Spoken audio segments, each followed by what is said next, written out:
Hallelujah, hallelujah. भजन संगीता की किताब 65 अध्याय वचन 4 हम पढ़ते हैं। 65 का 4 पढ़िएगा, कोई पढ़ेंगे? क्या ही धन्य है, क्या ही धन्य है वह जिसको तू चुनकर वह जिसको तू चुनकर अपने समीप आने देता है। अपने समीप आने देते हैं। हालेलुया।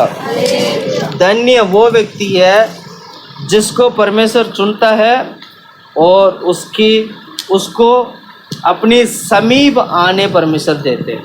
समीप आने का मतलब है प्रभु की भवन में बैठना। जो व्यक्ति प्रभु की भवन पर बैठता है वो धन्य होता है।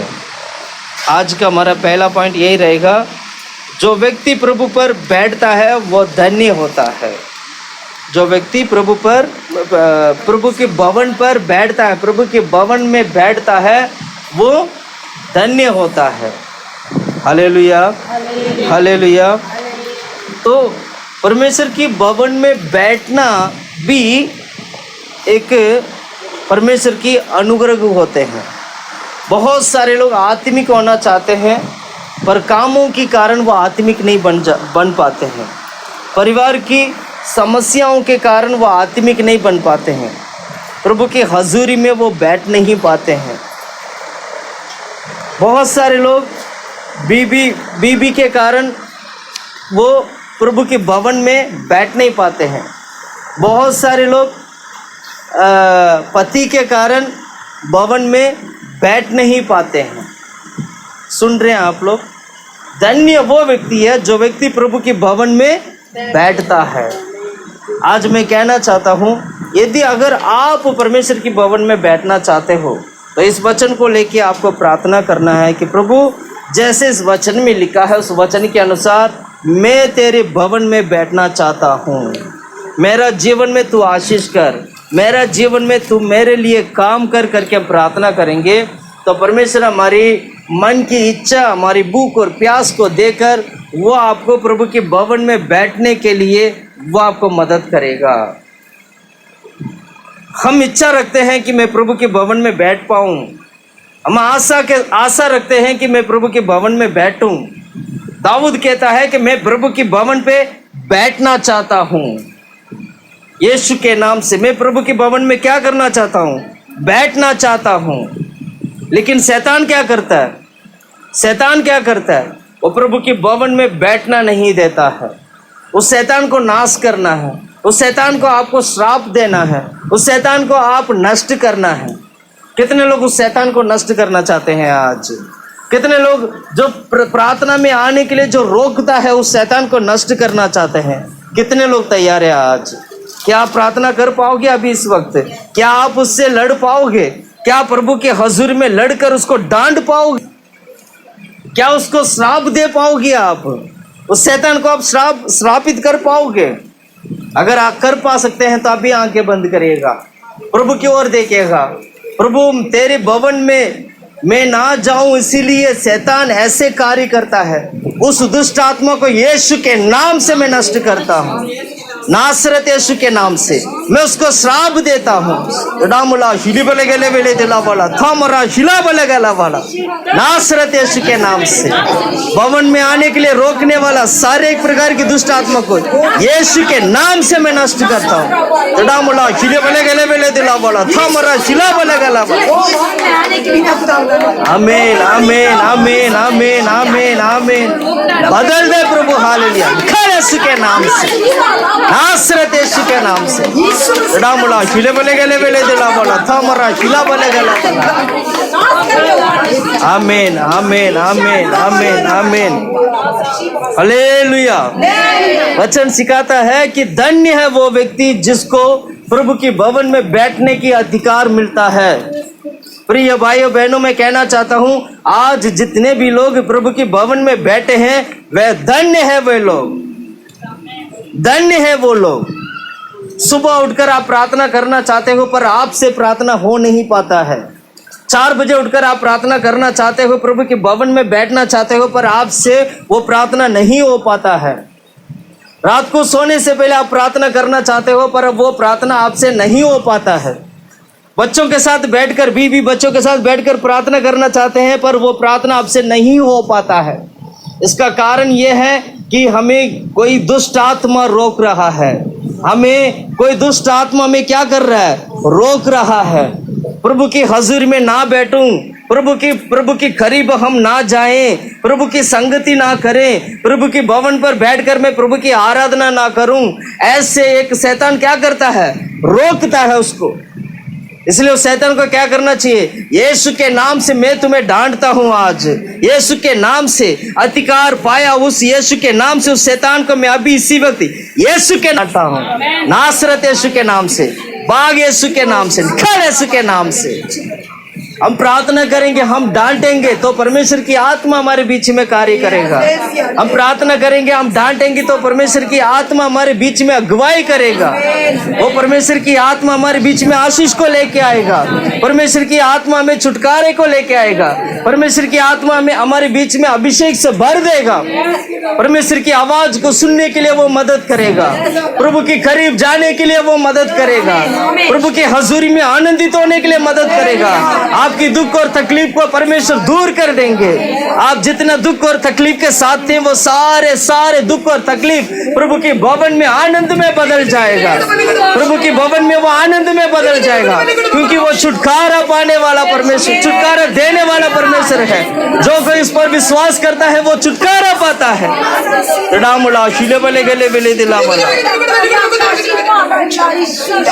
इसलिए बाइबल में लिखा है पवित्र भवन, बाइबल में लिखा है पवित्र भवन। उस वचन में उस वचन को पढ़ेंगे। क्या ही धन्य है हाँ। तेरे आंगनों में वास करे। जो आंगनों में वास करे, आंगनों में वास करे। प्रभु मैं आज जा रहा हूं तेरे आंगनों में बैठने के लिए। मैं आनंद के साथ में जा रहा हूं, तेरे आंगनों में बैठने के लिए मैं जा रहा हूं, तेरी हजूरी में बैठने के लिए मैं जा रहा हूं। कितने लोग आनंद के साथ आज प्रभु के भवन में आए हैं? कितने लोग खुशी के साथ प्रभु के भवन में आए हैं? घर पर आपको ये आनंद नहीं मिलेगा। पर घर पर आप इस जितना मर्जी आप कुछ भी कर लीजिएगा, घर पर आपको ये आनंद नहीं मिलेगा। ये आनंद केवल प्रभु के भवन में मिलेगा। कहाँ मिलेगा? प्रभु के भवन में, यीशु के नाम से। हालेलुया। इसलिए प्रभु के भवन क्या कहता है? पवित्र। पढ़ो, आगे पढ़ो। हम तेरे भवन के अर्थात तेरे पवित्र मंदिर के उत्तम उत्तम प्रभातों से, पवित्र मंदिर के, हालेलुया। पवित्र मंदिर का मतलब ये होते हैं जहां एक या दो लोग परमेश्वर की यीशु मसीह का नाम को लेते हैं, वहां कलीसिया बन जाता है। कलीसिया कोई बिल्डिंग नहीं है, मंदिर कोई बिल्डिंग नहीं है। मंदिर तो बाइबल सिखाती है हमारा शरीर ही परमेश्वर की मंदिर है। हमारा शरीर प्रभु का मंदिर है। आज विश्राम दिन है, तो आज ये हमारा मंदिर क्या है? प्रभु के लिए पवित्र है। हम सब इकट्ठे हुए हैं, हम सब आज इकट्ठे होकर हम प्रार्थना कर रहे हैं, तो यहाँ परमेश्वर की मंदिर बन गया है। हालेलुया। तो ये मंदिर क्या है? पवित्र है। यह मंदिर क्या है? इसलिए संडे वाला दिन हम क्या करते हैं? पवित्रता के साथ प्रभु की हजूरी में बैठते हैं, पवित्रता के साथ प्रभु की हजूरी में प्रार्थना करते हैं। उपवास के साथ संडे वाला दिन हम प्रार्थना में आते हैं। डर और भय के साथ प्रभु की हजूरी में बैठकर हम प्रार्थना करते हैं। Hallelujah, hallelujah. तो ये क्या है? प्रभु की आंगन में बैठने का, प्रभु की आंगन में बैठने के लिए परमेश्वर ने हमें मदद किया है। पिछले दिनों में यही वचन हमने देखा था। प्रभु जिसको चुना है उसको परमेश्वर अपने आंगनों में बैठाता है। जिसको परमेश्वर चुनता है, परमेश्वर उसके आंगनों में उसको क्या करता है? बैठाता है। इसलिए वो धन्य है। आज हम धन्य क्यों हैं पता है? प्रभु के आंगन में बैठे हैं, प्रभु के आंगन में बैठे हैं। Hallelujah, hallelujah. एक और वचन में पढ़ाना चाहूंगा, जल्दी जल्दी पढ़ना। 84 अध्याय, वचन संगीता की किताब 84 अध्याय का वचन 4 पढ़िएगा। क्या ही धन्य है वे जो तेरे भवन में रहते हैं। वे जो तेरे भवन में रहते हैं वो लोग क्या है? धन्य है। वो क्यों धन्य है? वे तेरी स्तुति निरंतर करते, निरंतर परमेश्वर की स्तुति करते रहते हैं। प्रभु की भवन में रहने वाला व्यक्ति निरंतर वो स्तुति करता है, निरंतर स्तुति है। आप कैसे स्तुति करते हैं पता है? अपने बारे में सोचो, आप कैसे स्तुति करते हैं? कैसे कैसे स्तुति करते हैं? मुंह में स्तुति तो आते ही नहीं है, भूल जाओ। प्रभु को धन्यवाद करना, उसको स्तुति करना, उसकी आराधना करना मुंह में नहीं आता। जब प्रार्थना में बैठते तब आता है। हकीकत है, मैं बता रहा हूँ आपको, थप्पड़ लगाऊंगा मुंह से, आपके मुंह से स्तुति नहीं आती है, मैं आपको थप्पड़ लगाऊंगा। मन करता है, हमारे मुंह से क्या नहीं आता है? स्तुति नहीं आता है, प्रभु की आराधना नहीं आता है, प्रभु की महिमा नहीं आता है, प्रभु की महिमा नहीं आता मुंह से। प्रभु की आराधना करूं, मैं स्तुति करूं, नहीं आता हमारा मुंह से। कब आता ये?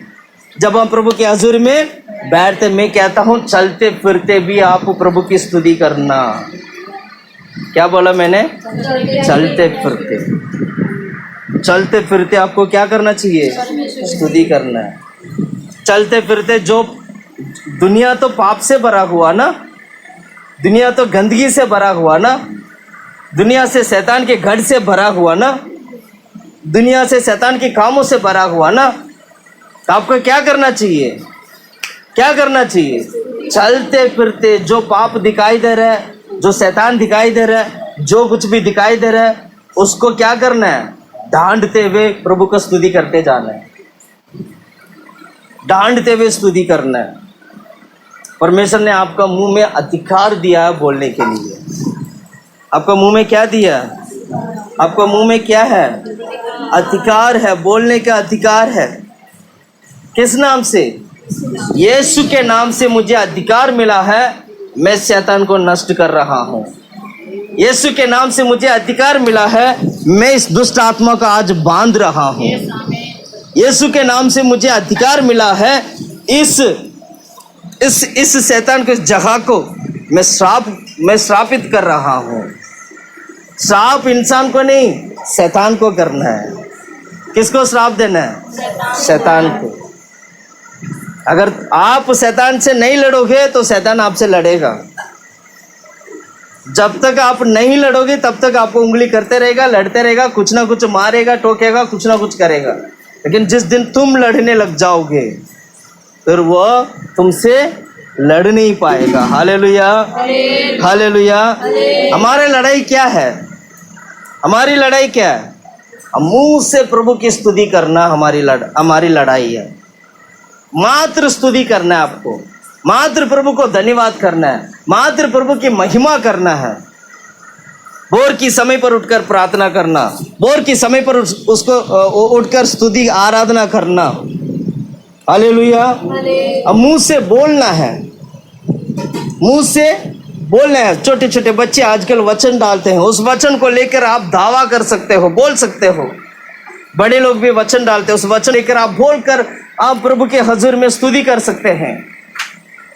ये वही कर सकता है, ये वही करता है जो व्यक्ति परमेश्वर की आंगन में वास करता है। जो व्यक्ति परमेश्वर की आंगन में वास करता है वो धन्य होता है। और इतना ही नहीं, वो निरंतर परमेश्वर को क्या करता है? स्तुति करता है। लगातार प्रभु को स्तुति करता है, लगातार प्रभु की महिमा करता है, लगातार प्रभु की आराधना करता है। व्यर्थ बातों को भूल जाना, बेकार की बातों को अपने दिमाग से निकाल देना, पुरानी बातों को अपने दिमाग से निकाल देना। अभी इस वक्त क्या है वो देखना। हालेलुया। पुरानी बातों को क्या करना चाहिए? निकाल देना है। तुम मसीह हो तो मसीह का प्रेम तुम्हारे अंदर आना चाहिए। तो मसीह का प्रेम तुम्हारे अंदर आएगा तो पुरानी बातों को तू क्या कर देगा? पूरे की पूरी निकाल देगा। बिल्कुल मसीह में नया बन जाओगे। मसीह का स्वभाव वो है जो पाप से भरा हुआ, अधर्म से भरा हुआ, हम जैसे जो पापी लोग थे, हमें पवित्र कर दोबारा नया बनाना मसीह का स्वभाव होता है। जो कोई वैसे यीशु मसीह के ऊपर विश्वास करते हैं वो मसीह के स्वभाव को वो प्राप्त करता है। हालेलुया। मसीह का स्वभाव का मतलब ये होता है यीशु मसीह की तरह हम बोलेंगे, यीशु मसीह की तरह हम सुनेंगे, यीशु मसीह की तरह हमारा चाल चलन होगा, उसकी मसीह की आत्मा हमारे अंदर काम करेगा, वो है पवित्र आत्मा। Hallelujah, hallelujah, hallelujah, hallelujah. पहला पॉइंट हमने क्या देखा आज? धन्य है जो प्रभु के भवन में बैठते हैं। धन्य है वे जो प्रभु की भवन में बैठते। हमेशा हमेशा के लिए प्रभु के भवन में बैठना है। प्रभु के भवन में क्या करना है? बैठना है। Hallelujah, okay. धन्य है वो व्यक्ति, दूसरा पॉइंट लिख लेना, धन्य है वो व्यक्ति जो पढ़ना भजन संहिता की किताब पहला अध्याय पहला और दूसरा वचन। क्या ही धन्य है वह पुरुष जो दुष्टों की युक्ति पर नहीं चलता। दुष्टों की युक्ति पर नहीं चलने वाला व्यक्ति धन्य होता है, पहले। दूसरा, और ना पापियों के मार्ग में खड़ा होता। पापियों की मार्ग में खड़ा ना होना। तीसरा, और ना ठट्ठा करने वालों की मंडली में बैठता। ठट्टा करने वालों की मंडली में ना बैठना। इन तीनों चीज से जो व्यक्ति बचकर रहता है वो व्यक्ति धन्य होता है। दुष्टों की युक्ति पर नहीं चलना। दुष्टों की युक्ति क्या होता है? दुष्टों की युक्ति क्या होता है? दुष्ट मारने के लिए सोचता है, दुष्ट खत्म करने के लिए सोचता है, दुष्ट लूटने के लिए सोचता है, दुष्ट की कमाई लूटा हुआ कमाई होता है, वो चोरी करता है। दुष्टों की युक्ति पर नहीं चलना और पापियों की मार्ग में खड़ा ना होना। क्या बोला? पापियों की मार्ग में खड़ा ना होना। तीसरा कहता, और ना ठट्ठा करने वालों की मंडली में टट्टा करने वालों की मंडली में नहीं बैठना। हम लोगों का आदत है, यही होता ना। एक दो दोस्त मिल गया तो हम क्या करते हैं? क्या करते हैं? उनके साथ बैठ जाते हैं। उनके साथ क्या करते हैं? बैठकर बातें करते, गप्पे मारते हैं। टट्टा करने वालों की मंडली के साथ हम क्या करते हैं? बैठकर गप्पे मारते हैं। आजकल एक और सुविधा पता है कि आप अपने घर बैठ के टट्टे करने वालों की मंडली के साथ आप बैठकर गप्पे मार सकते हैं। पता है आपको? वो कैसे? क्या? मोबाइल में? मोबाइल में अन्ना सिस्टर बोल रहे मोबाइल से। मोबाइल में कैसे? फोन करके हम घंटा घंटा क्या करते हैं? बातें करके उनकी सुनते हैं और इधर से वो बताते हैं, वो इधर बताते हैं, ये इधर से उधर बताते हैं। घंटा घंटा बैठकर क्या करते हैं? अपने घर बैठ के टट्टा करने वालों की मंडली में बैठते हैं। Hallelujah, hallelujah, hallelujah. जो व्यक्ति दुष्टों की चीजों को अवॉइड करना, मुझे पसंद नहीं है, मुझे ये चीज पसंद नहीं है। जो व्यक्ति ऐसे कहता है मुझे ये चीज पसंद नहीं है, वो धन्य होगा। वो क्या होगा? धन्य होगा। क्या होगा? धन्य होगा। सोना है तो घर जाके सोना, इधर नहीं सोना। कोई भी सोने वाला अगर नींद आ रहा है उठ के अभी खड़े हो जाओ, चले जाओ अपने घर जाके सोना, पर यहाँ नहीं सोना कोई भी। प्रभु का भवन है ये। हालेलुया। क्या करना है? क्या करना है? जो व्यक्ति मतलब मुझे पसंद नहीं है करके कहता है ना, वो धन्य है। वो मुझे टट्टा करने वाले लोग मुझे नहीं चाहिए, ऐसे कहने वाला व्यक्ति क्या होगा? धन्य होगा। वो व्यक्ति धन्य होगा।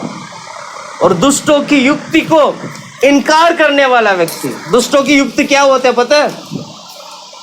देख हम ऐसे करेंगे, हम वैसे करेंगे, ये करेंगे, वो करेंगे, ऐसे कमाएंगे, तो ऐसे कर, मैं ऐसे करता हूँ।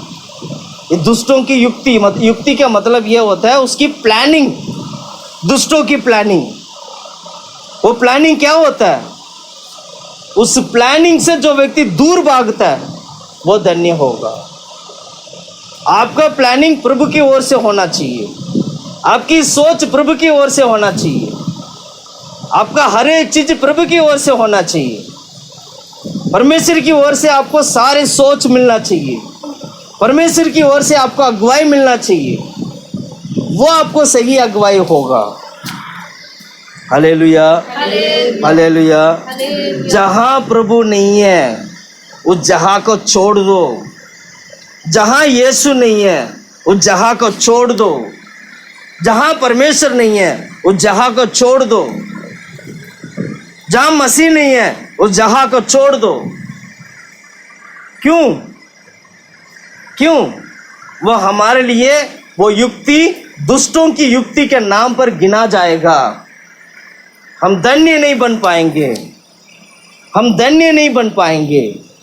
दुष्टों की युक्ति को हमें छोड़ना है, पापियों की मार्ग पर खड़ा नहीं होना।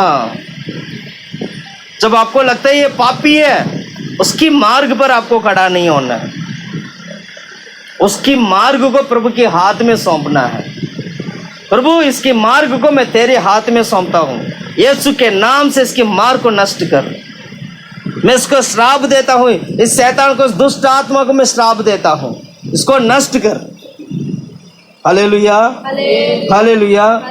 दुष्टों की, पापियों की मार्ग पर हमें खड़ा नहीं होना है। वो आपको धार्मिकता की ओर लेके नहीं जाएगा, पाप में डुबाएगा, डुबा के आपको घाड़ा देगा। यीशु को आप कभी नहीं देख पाओगे। हालेलुया। और ठट्टा करने वाले थे, मजाक करना, बातें बोलना। जितना बातें ज्यादा बढ़ते जाएगा ना उतना पाप भी बढ़ेगा। बातें कम कर लो, छोटा कर लो, ज्यादा अच्छा है। हालेलुया। दूसरा पॉइंट हमने क्या देखा था? जो व्यक्ति दुष्टि लिख दीजिएगा, दुष्टों से अवॉइड को क्या बोलते हैं? दुष्टों से दुष्टों को जो नफरत करता है वो धन्य होता है। अब ऐसे लिख लो, जो व्यक्ति दुष्टों को नफरत करता है वो धन्य होता है। ये हमारा दूसरा पॉइंट था। तीसरा पॉइंट,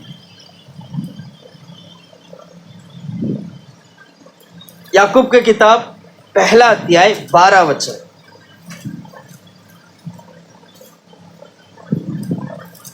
पहला अध्याय 12 वचन।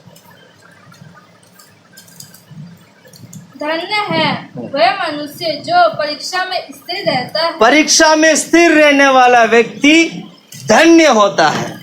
तीसरा पॉइंट लिख लीजिएगा, परीक्षा में स्थिर रहने वाला व्यक्ति धन्य होता है। यह परीक्षा आत्मिक रीति से भी हमारा जीवन में आ सकता है, मेंटली हमें परीक्षा हो सकता है, शरीर से भी परीक्षा हो सकता है, संसार से भी परीक्षा हो सकता है, किसी से भी परीक्षा आ सकता है। पर उस परीक्षा में जो व्यक्ति यीशु मसीह के नाम पर मसीह के लिए जो खड़ा होता है वो व्यक्ति धन्य होता है। परीक्षा में खड़ा होना, परीक्षा में खड़ा होना। परीक्षा आते हम पता क्या करते हैं? मुझे नहीं चाहिए मसीह। परीक्षा आते हम क्या कहते हैं पता है? इतना बड़ा परीक्षा आ गया, इस परीक्षा से ये प्रॉब्लम हो गया, फिर तो मुझे मसीह नहीं चाहिए। मसीह से क्या हो गया? मेरा जीवन में बहुत बड़ा परीक्षा आ गया, मेरा बिजनेस टूट गया, मेरा घर टूट गया, मेरा वो टूट गया, मेरा ये टूट गया। Hallelujah, hallelujah, hallelujah. याकूब का किताब पहला अध्याय 12 वचन में जो हमने पढ़ा था, कितना क्लियरली लिखा है, पढ़िएगा उस वचन को दोबारा। धन्य है वह मनुष्य, हाँ, जो परीक्षा में स्थिर रहता है। परीक्षा में स्थिर रहता है। जो व्यक्ति परीक्षा में स्थिर रहता है वो व्यक्ति धन्य होता है। और इतना ही नहीं, जब वो परीक्षा में स्थिर होने के लिए जब वो खड़ा हो जाता है, उसके बाद पता है क्या होता है उसके साथ? आगे पढ़ो। क्योंकि वह खरा निकल कर परीक्षा में खड़ा होने वाला व्यक्ति, मेरी तरफ देखिएगा, परीक्षा में खड़ा होने वाला व्यक्ति परीक्षा में जाता है, सारा परीक्षा उसका जीवन में आता है, धीरे धीरे धीरे धीरे वो क्या बनता है? खरा व्यक्ति बनता है। क्योंकि जब वो खरा व्यक्ति का वह मुकुट पाएगा, जीवन का मुकुट को वो प्राप्त करता है। जीवन का मुकुट, कौन सा मुकुट? जीवन का। परीक्षा में जाने वालों को याद रखना, ये भाई आज परीक्षा में इसका सिर पे जल्दी जीवन का मुकुट आने वाला है। आज ये बहन परीक्षा में है, इसका सिर पर आज जल्दी जीवन का मुकुट आने वाला है। ये आपको पता होना चाहिए। सुन रहे हैं? इसलिए वो क्या है? धन्य है। जीवन का मुकुट ऐसे नहीं मिलेगा। आप बोलोगे ना प्रभु मुझे जीवन का मुकुट दे दो, जीवन का मुकुट दे दो। प्रभु बोलेंगे ठीक है, मैं तेरे को परीक्षा देता हूँ, क्या तू सह पाएगा? फिर तेरे लिए जीवन का मुकुट मिल जाएगा।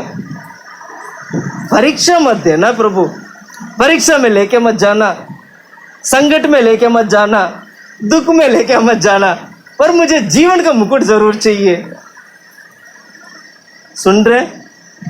जितने लोग आज की तारीख में संघर्ष करते हैं, दुख में, पीड़ा में, परीक्षा में चल रहे हैं, प्रिय भाइयों बहनों, मैं याद दिलाना चाहता हूँ आपके लिए परमेश्वर बहुत ही प्यारा सा एक जीवन का मुकुट रखा है। निराश मत होना। हाय मेरा साथ ऐसे हो गया, हाय हाय मेरा परिवार ऐसे हो गया, हाय हाय मेरा जीवन ऐसे हो गया, हाय हाय मेरा बिजनेस ऐसे हो गया, हाय हाय मेरा काम ऐसे हो गया। मेरी तरफ ना, आपको सुन रहे हैं आप लोग? प्रभु ऐसे हो गया, वैसे हो गया, अब मैं क्या करूं? अब मैं क्या करूं? चिंता करने की आवश्यकता नहीं है, क्योंकि परमेश्वर ने आपके लिए क्या रखा है? जीवन का मुकुट परमेश्वर ने आपके लिए रखा है। Hallelujah, hallelujah. वो जीवन का मुकुट पता है कैसे? उस वचन को पढ़ो। जिसकी प्रतिज्ञा प्रभु ने अपने जिसकी प्रतिज्ञा प्रभु ने अपने प्रेम करने वालों से की है। हालेलुया। मतलब परमेश्वर जिसको प्रेम किया है, जिसके ऊपर प्रतिज्ञा दिया है और उसको प्रभु ने प्रेम भी किया है, और पहले प्रेम करने वालों को परीक्षा भी आता है। जितना ज्यादा प्रभु को प्रेम प्रेम प्रेम, प्रभु का प्रेम, यीशु यीशु, प्रभु प्रभु करके जितना पीछे जाओगे ना, उस परमेश्वर उसको क्या देंगे? परीक्षा भी देंगे। कोई नहीं बेटा, मैं तेरे लिए मुकुट भी देना चाहता हूँ। तुम मुझे इतना प्यार करते हो ना, मैं तेरे को मुकुट भी देना चाहता हूँ। पर उस परीक्षा में क्या होना है? खड़ा रहना है। जो व्यक्ति ऐसे खड़ा रहता है वो क्या होता है? क्या होता है? धन्य होता है। और उसके लिए प्रभु क्या देते हैं? जीवन का मुकुट। कितने लोग जीवन का मुकुट पाना चाहते हैं? सोच लो, परीक्षा भी है, बिना परीक्षा का मुकुट नहीं है। हालेलुया। हमारा कलीसिया में बहुत सारे लोग परीक्षा पार कर लिया, बहुत सारे लोग अभी भी परीक्षा में है, शायद और भी आ भी सकता है। लेकिन मैं कहना चाहता हूँ भाइयों बहनों, यीशु के नाम से मैं आपको कहना चाहता हूँ, आपकी परिश्रम, आपकी परीक्षा व्यर्थ नहीं होगा। हालेलुया। परमेश्वर बदले में आपके लिए जीवन का मुकुट दिया है। जब भी मुकुट देते हैं ना, जीवन का मुकुट देते हैं, तो समझ लेना, ओ प्रभु परीक्षा की मार्ग आने वाला है मेरे लिए, तैयार हो जाओ। परीक्षा में क्या करना होता है पता है आपको? परीक्षा का मतलब क्या? एक युद्ध। परीक्षा का मतलब क्या? एक युद्ध। युद्ध में क्या करना चाहिए? युद्ध में लड़ाई करना है। लड़ाई कैसे करना है? प्रार्थना के द्वारा।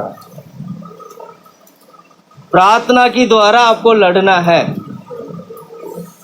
शुरू से जब आपको पता चल गया युद्ध आने वाला है, युद्ध से पहले आपको क्या करना है? प्रार्थना शुरू कर दो।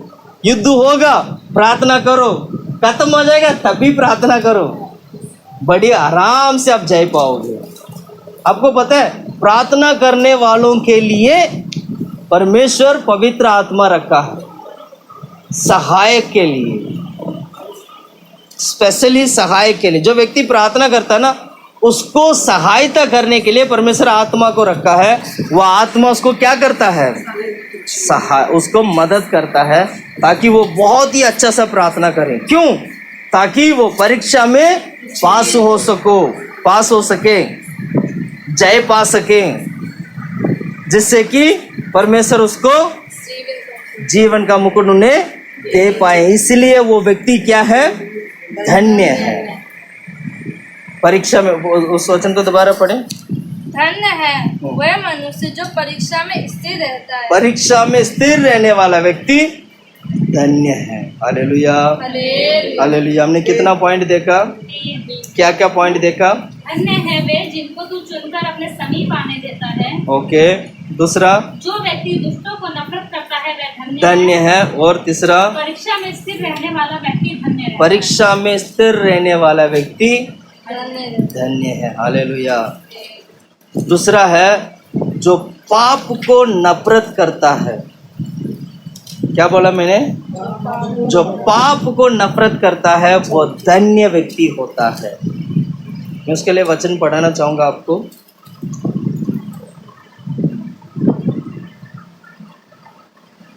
प्रकाशित वाक्य की किताब 15 अध्याय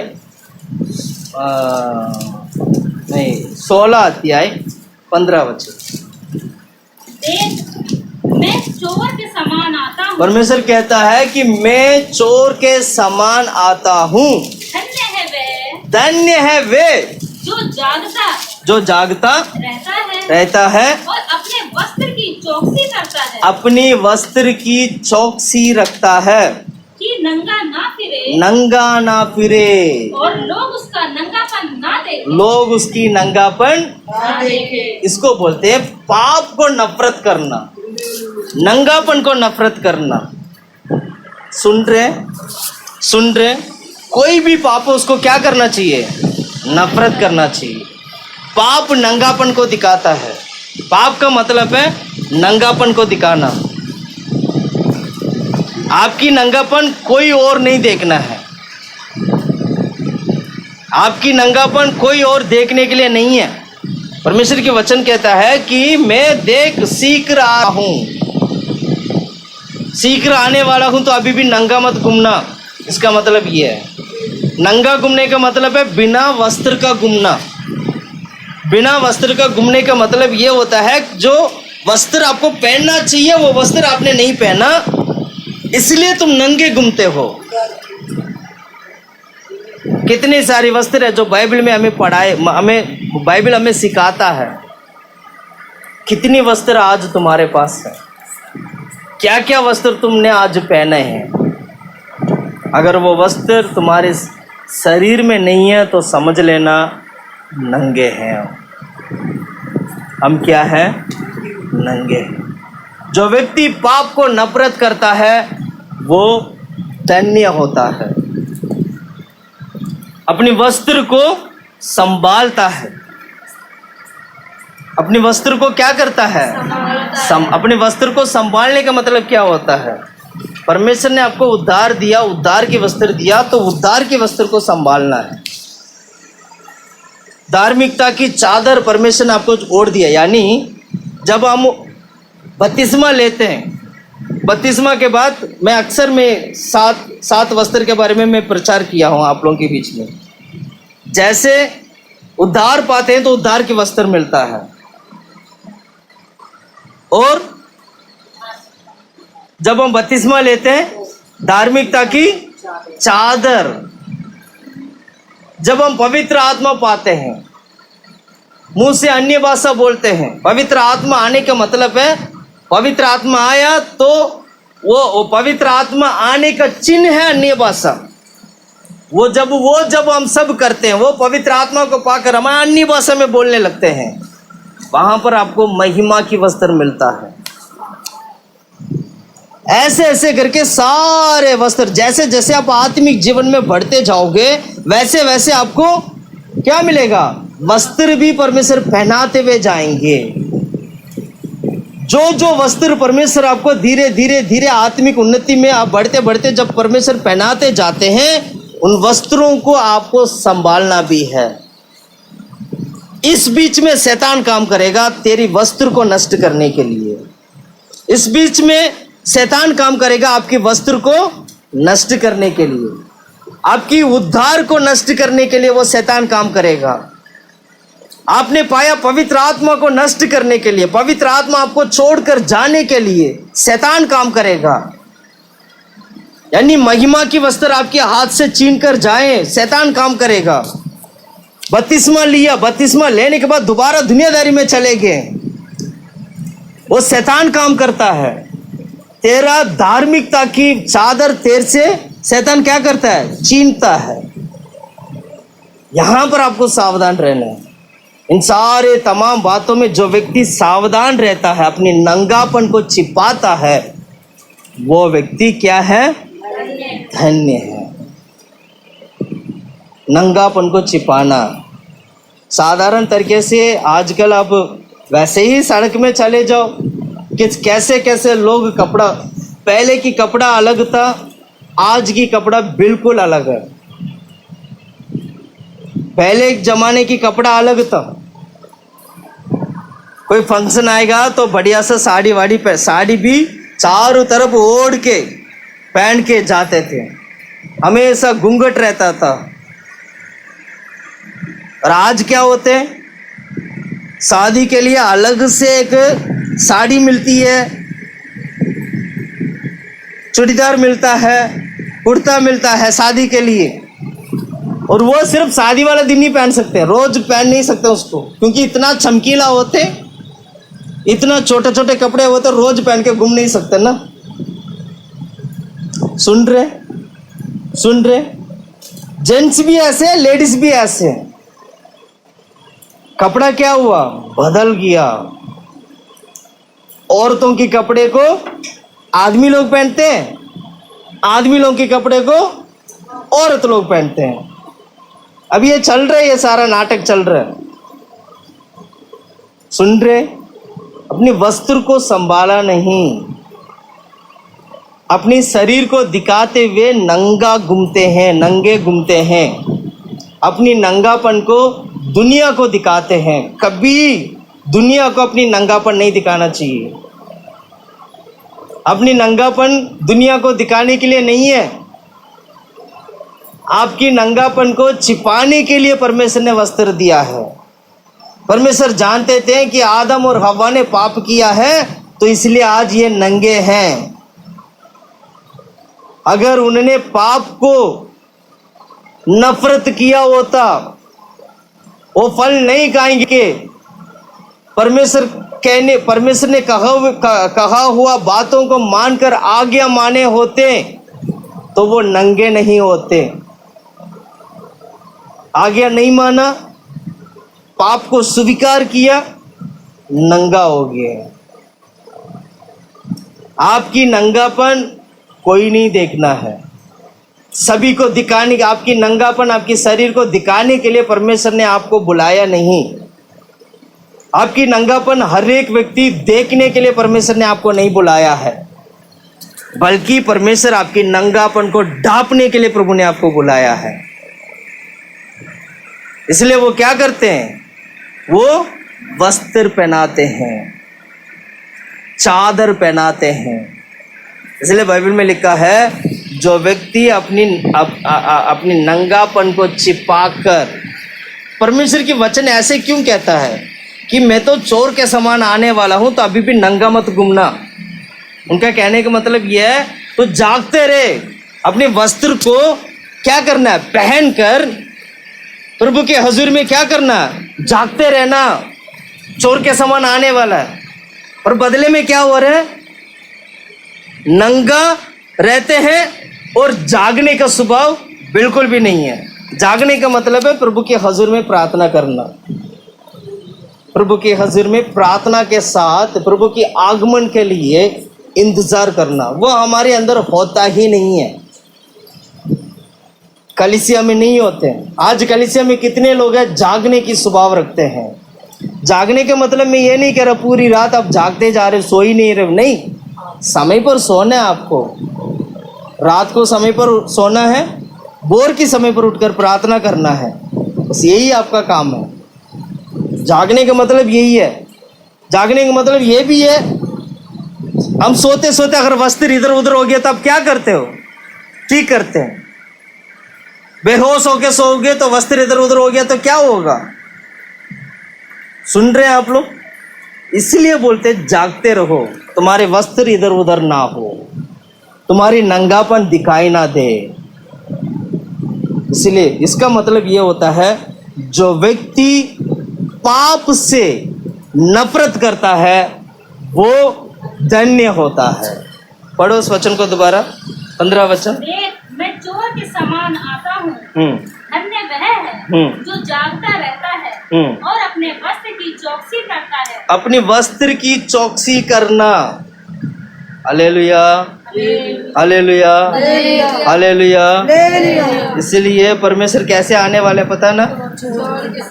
चोर के समान। मैं ना दो चार वचन में बता रहा हूँ, घर जाके पढ़ना। मत्ती का सुसमाचार 24 अध्याय 43 वचन, घर जाके पढ़िएगा इसको। लूका की सुसमाचार 12 अध्याय 39 को हिंदी में क्या बोलते हैं? 39। ठीक है। पहला थिस्सलुनीके की किताब 5वां अध्याय 2 वचन। दोबारा बोलता हूँ, मत्ती के सुसमाचार 24 का 43 है, लूका की सुसमाचार 12 का 39 है ना। और पहला थिस्सलुनीकियों की किताब 5वां अध्याय 2 वचन, दूसरा पतरस की किताब 3 अध्याय 10वां वचन,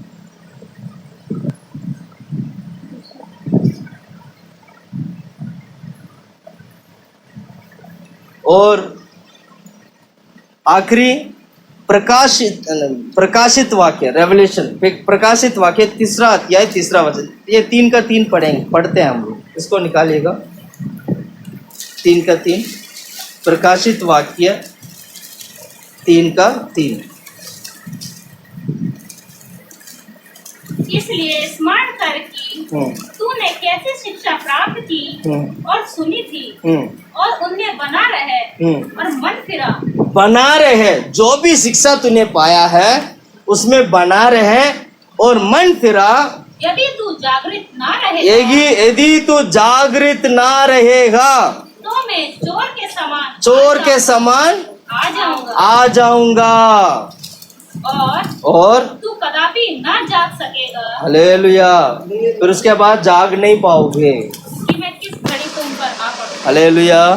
फिर उसके बाद तुम जाग नहीं पाओगे। मैं एक और वचन भी बोलता हूँ, 3 का 18 वचन में भी है। 18 वचन भी आप पढ़ सकते हो, एक बार पढ़े 18 वचन। इसलिए मैं तुझे सम्मति देता हूँ कि आग में ताया हुआ सोना मुझसे मोल ले कि तू धनी हो जाए, और श्वेत वस्त्र ले ले कि पहनकर तुझे अपने नंगेपन की लज्जा ना हो, और अपनी आंखों में लगाने के लिए सुरमा ले कि तू देखने लगे। कितने लोगों के वचन समझ में आया? कितने लोगों को समझ में आया? परमेश्वर कहते हैं मैं तुम्हें धनी बनाने के लिए। धनी का मतलब क्या? आत्मिक रीति से धनी भी हो सकता है, सांसारिक रीति से भी धनी हो सकता है। वो धनी बनाने के लिए मतलब बहुत ही बहुमूल्य बनाने के लिए तुम्हें क्या करूंगा?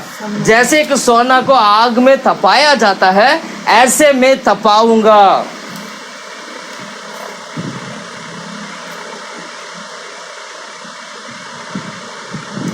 इसलिए उस दोबारा पढ़े उस वचन को। इसलिए मैं तुझे सम्मति देता हूँ कि आग में ताया हुआ सोना मुझसे मोल ले कि तू धनी हो जाए। कि तू धनी हो जाए मतलब सोने के समान कि तू धनी हो जाए। और श्वेत वस्त्र ले ले। श्वेत वस्त्र मतलब सफेद वस्त्र तू ले ले, मतलब सफेद वस्त्र तू पहन ले। और कि पहन कर तुझे अपने नंगेपन की लज्जा ना हो। नंगेपन की लज्जा ना हो। सफेद वस्त्र पहनकर अपनी नंगापन को ढांप लेना, इसका मतलब ये है। सफेद वस्त्र मतलब पवित्रता को दिखाता है। सारी पापों को छोड़कर तू पवित्र हो जा ताकि तू नंगा ना दिखाई दे। पाप तुम्हारी अंदर रहेगा तो तुम नंगे हो जाओगे। अगर सारे पापों से तू क्षमा पालेगा, सारे पाप तुम्हारी शरीर से हट जाएगा। यीशु का लहू तेरी सारे पापों को क्षमा कर देती है, तुम्हें धो देती है वचन से, आत्मा से। और यीशु मसीह का लहू से आत्मा, प्राण, शरीर सारे, यदि तुम उन सभी चीजों से यदि तुम पवित्र हो जाते हो तो समझ लेना तुमने सफेद वस्त्र पहन लिया है, तुम्हारे नंगापन ढापा गया है। आगे पढ़ो। और अपनी आंखों में लगाने के लिए सुरमा ले। अपने क्या लगाना है? सुरमा क्या होता है? सुरमा क्या होता है? सुरमा वो लगाते हैं ना ये लोग। जैसे एक काजल की तरह, डंडे की तरह होता है, उसके अंदर डालते हैं, फिर आंख लगाते हैं। Hallelujah, hallelujah. शायद आपको समझ में आ गया होगा। एक तो सुरमा वो हो गया जो लगाते, मतलब ऐसे करके। घोड़े का सुरमा देखा? तो घोड़े का क्या लगाते हैं? आंखों में एक पर्दा जैसे लगाते हैं ताकि वो इधर उधर ना देखे। हम कहाँ देखते हैं पता है आजकल? सबसे ज़्यादा हमारी आंख मोबाइल में बनी रहती है। मोबाइल में हमारी बड़ा वाला अंगूठा ना ऐसे ऊपर कभी नीचे, ऊपर कभी नीचे, बैठे बैठे 15 से 20, 100, 150, 500 अगर टाइम पड़ा है, पूरा दिन बैठकर ऊपर नीचे कर करके उंगली को ऊपर नीचे कर करके इतनी शॉर्ट्स देख लेते, इतनी रील्स देख लेते। एक मिनट का तो रील होते, कम से कम 500, 1000 शॉर्ट्स तो देख ही लेते। अब उसमें से कितना अच्छा आता है, कितना बुरा आता है। हमारी आंख में क्या नहीं है? हमारी आंख में क्या नहीं है? वो नहीं है, लगाने वाला नहीं है, जैसे घोड़े को होती है। हम क्या करते हैं? हाँ अच्छा लग रहा है, अरे ये भी अच्छा लग रहा है, हंस लिया। इन सारे तमाम चीजों को क्या करना होगा? क्या करना होगा? जो चीज हमें पाप की तरफ लेके जाता है उससे हमें दूर रहना होगा। Hallelujah, hallelujah. कितने लोगों को वचन समझ में आया? आखिरी एक और पॉइंट बोल के मैं जल्दी समाप्त करना चाहता हूँ, जल्दी से जल्दी पढ़िएगा। नीति वचन की किताब 24 अध्याय 25वां वचन, 24 का 25। नीति वचन 24 का 25। परंतु जो लोग दुष्ट को डांटते हैं, जो लोग दुष्ट को डांटते हैं उनका भला होता है, उनका भला होता है, यानी वो धन्य होता है। भला मतलब धन्य होता है। अब कितने लोग हैं जो दुष्ट को डांटते हैं? दुष्ट को कितने लोग दुष्ट को डांटते हैं? कितने लोग डांटते हैं दुष्ट को?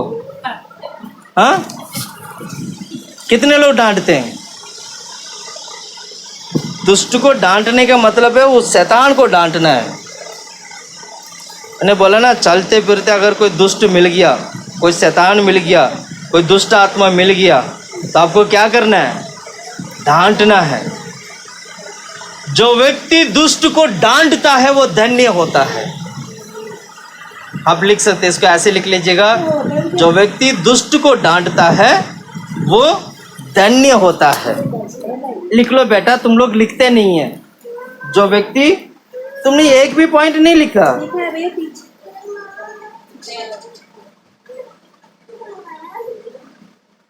जो व्यक्ति दुष्ट को डांटता है वो क्या होता है? धन्य होता है। Hallelujah, hallelujah.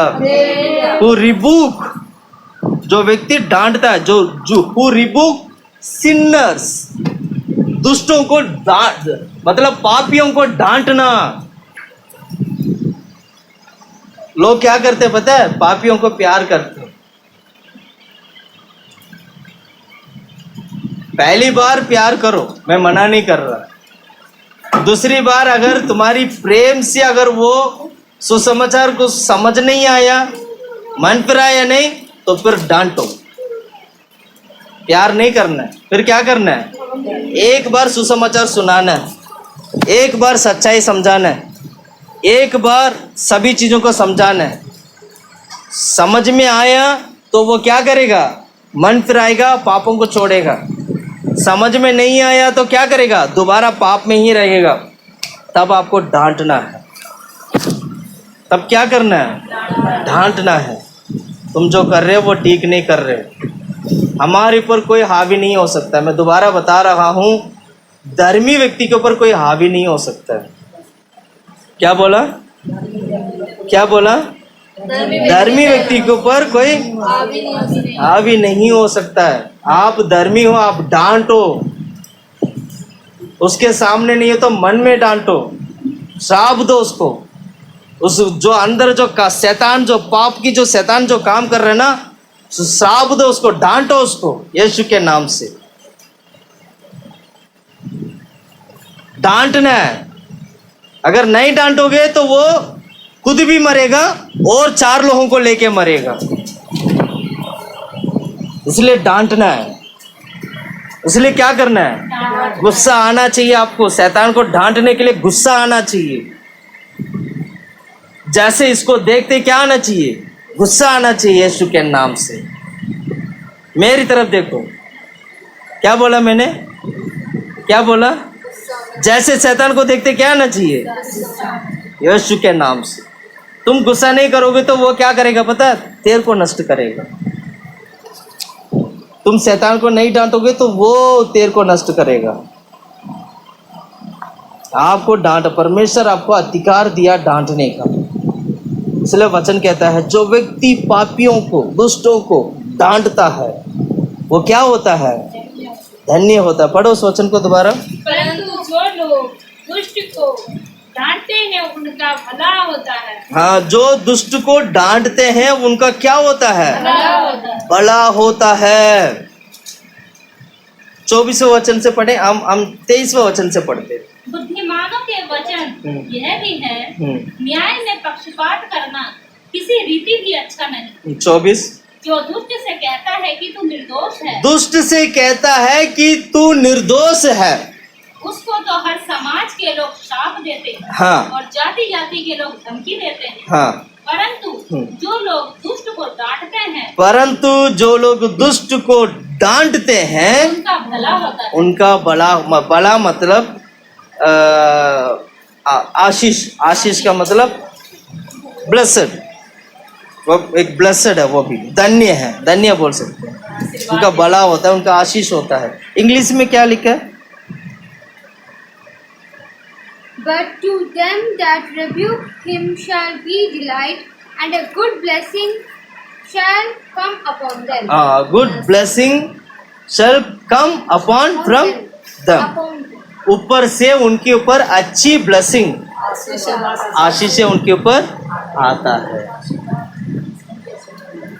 कभी कभी हम क्या करते हैं पता है? दुष्टों को देखा, अरे ये तो बहुत बड़ा दुष्ट है, ये बहुत बड़ा गुंडा है, ये बहुत बड़ा व्यक्ति है। मैं कहता हूँ डांटो ना सही, मन से तो डांटो।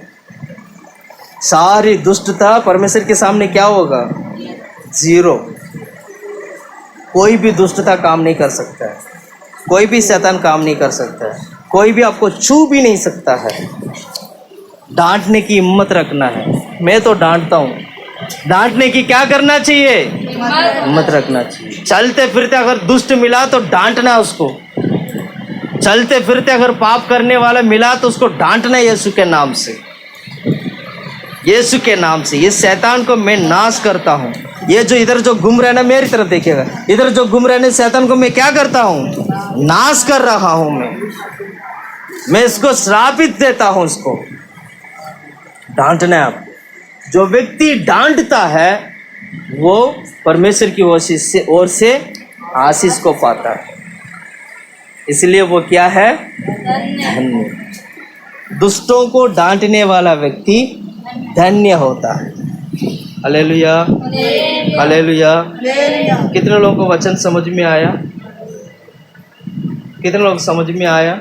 कितना पॉइंट आज हमने देखा? 5 पॉइंट देखा। अब टाइम कम है ना, मैं इसलिए थोड़ा थोड़ा हम देखेंगे, ज़्यादा जल्दी भागेंगे नहीं, कोई ज़रूरत नहीं है, आराम आराम से चलते। हालेलुया। करीब 40 पॉइंट है। कितना पॉइंट है? 40 पॉइंट है। आज तक अभी तक कितना पॉइंट हमने देख चुके? 22 देख लिए। अरे वाह, वेरी गुड, पता भी नहीं चला। 22 पॉइंट देख लिया। और बाकी कितना रह गया? 18 रह गया। कितना रह गया? 18। जल्दी से जल्दी उन पॉइंट को भी देखेंगे। आज का पॉइंट बताइएगा, हमने क्या क्या देखा था? जल्दी जल्दी बोले। धन्य है वह जिसको तू चुनकर अपने समीप आने देता है। समीप आने दे। प्रभु के भवन में बैठने वाला व्यक्ति धन्य होता है। और धन्य है वह जो व्यक्ति दुष्टों को नफरत करता है। जो दुष्टों को नफरत करना, उसके साथ संगति नहीं रखना है। दुष्टों के साथ क्या नहीं करना है? संगति नहीं रखना, उसको नफरत करना है। नफरत करने वाला व्यक्ति क्या है? धन्य है। और परीक्षा में स्थिर रहने वाला परीक्षा में स्थिर रहने वाला व्यक्ति धन्य है। और जो पाप को नफरत करता है, जो पाप को नफरत करता हो वो क्या है? धन्य है। और जो व्यक्ति दुष्ट को डांटते हैं, हाँ, जो व्यक्ति पापियों को डांटता है या दुष्टों को डांटता है वो क्या है? धन्य है। हालेलुया। आइए हम घुटने में बैठते हैं। परमेश्वर आज हमारे जीवन में ऐसे ही करने दे, हम धन्य बनने पाए, हम धन्य बनने पाए। परमेश्वर हमारे जीवन में कार्य करने पाए। और जो व्यक्ति प्रभु की भवन में, प्रभु के हजूरी में जो बैठता है वो धन्य होता है। जो दुष्टों को नफरत करता है वो धन्य होता है। जो परीक्षा में खड़ा होता है वो धन्य होता है। जो शैतान, जो पापों के खिलाफ खड़ा होता है वो धन्य होता है। और पापियों को डांटने वाला, दुष्टों को डांटने वाला व्यक्ति धन्य होता है। क्या हम सच में दुष्टों को डांटते हैं? पापियों को डांटते हैं? पाप को नफरत करते हैं? क्या हम परीक्षा में खड़ा होते हैं? क्या हम पापियों को नफरत करते हैं? जैसे कि उसकी मंडली में नहीं बैठना, उसकी युक्ति पर नहीं चलना, टट्टा करने वालों की मंडली पर नहीं बैठना, पापियों की मार्ग पर नहीं चलना। क्या हम वैसे रहते हैं? अपने आप को जांचिएगा। अगर ऐसे ना हो, आज से प्रभु मैं धन्य बनना चाहता हूँ। प्रभु तेरी हजूरी में मैं बढ़ना चाहता हूँ। परमेश्वर, मैं तेरे लिए खुदा परमेश्वर, तेरी महिमा के लिए खुदा प्रभु मैं जीना चाहता हूँ। परमेश्वर, हालेलुया। मेरा जीवन केवल यीशु के लिए, मेरा जीवन केवल यीशु के लिए, मेरा जीवन केवल यीशु के लिए, मेरा जीवन केवल यीशु के लिए। खुदा प्रभु मेरा जीवन में कार्य कर। खुदा प्रभु मुझसे बात। खुदा परमेश्वर मेरे जीवन को बदल दे, धन्य बना दे। खुदा परमेश्वर मैं धन्य बनना चाहता हूँ प्रभु। हालेलुया। मैं धन्य बनना चाहता हूँ प्रभु। आमीन परमेश्वर। हालेलुया। दिनामुला जुदा बला गला बला था मरा जुदे बेले गेले बेले दिला बला तारीफ हो, महिमा हो। आमीन खुदा परमेश्वर। हालेलुया। दिनामुला जुदे बेले गेले बेले दिला बला था मरा जुदा बला गला बला था मरा जुदे बेले गेले बेले दिला बला ता ता ता ता ता ता ता। आमीन। दिनामुला जुदे बेले गेले बेले दिला बला। धन्यवाद परमेश्वर, धन्यवाद।